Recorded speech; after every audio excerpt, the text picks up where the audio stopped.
আজি আমাৰ এই শুভ বাথৌ সান এইটো আমাৰ প্ৰতি বছৰে মাঘৰ সেকেন্ড মঙ্গলবাৰে আমি এইটো মানে পালন কৰা হয়।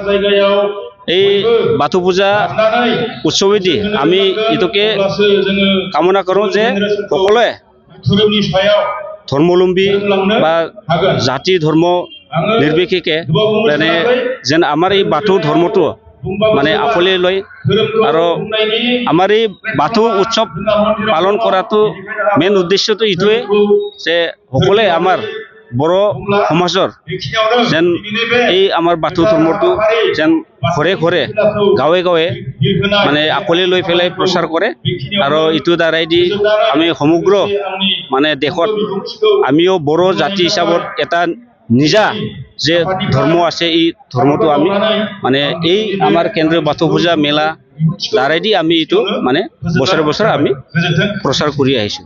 সেইদিনা কাৰ্যসূচী কি কি অনুষ্ঠান আছে? আমাৰ ইয়াত মানে 10 দিনীয়া কাৰ্যসূচী আজি প্ৰথমবাৰৰ আমাৰ কাৰ্যসূচী চলি আছে। আমাৰ 10 দিনীয়া কাৰ্যসূচী থাকিব। তাতে আমাৰ কালচাৰ প্ৰগ্ৰামৰ পৰা লৈ মানে সিংগাৰ বিভিন্ন মেলা বজাৰ আৰু ডান্স কম্পিটিশ্যন বিভিন্ন আমাৰ 10 দিনত কাৰ্যসূচী ৰখা হৈছে। ধৰ্মৰ দ্বাৰাইদি আমি এইটোৱে অনুৰোধ জনাওঁ যে সকলোৱে ধৰ্মাৱলম্বী জাতি ধৰ্ম নিৰ্বিশেষে যেন আমাৰ এই বাথৌ ধৰ্মকো আঁকোৱালি লৈ পেলাই মানে ভালকে আদৰি লৈ পেলাই মানে সেৱা জনাই আৰু ঈশ্বৰৰ ওচৰত এইটোৱে প্ৰাৰ্থনা কৰিছোঁ যেন সকলোৱে ধৰ্মাৱলম্বী লোকসকলে যেন আমাৰ এই বাথৌ ধৰ্মটো যেন নিন্দা নকৰে।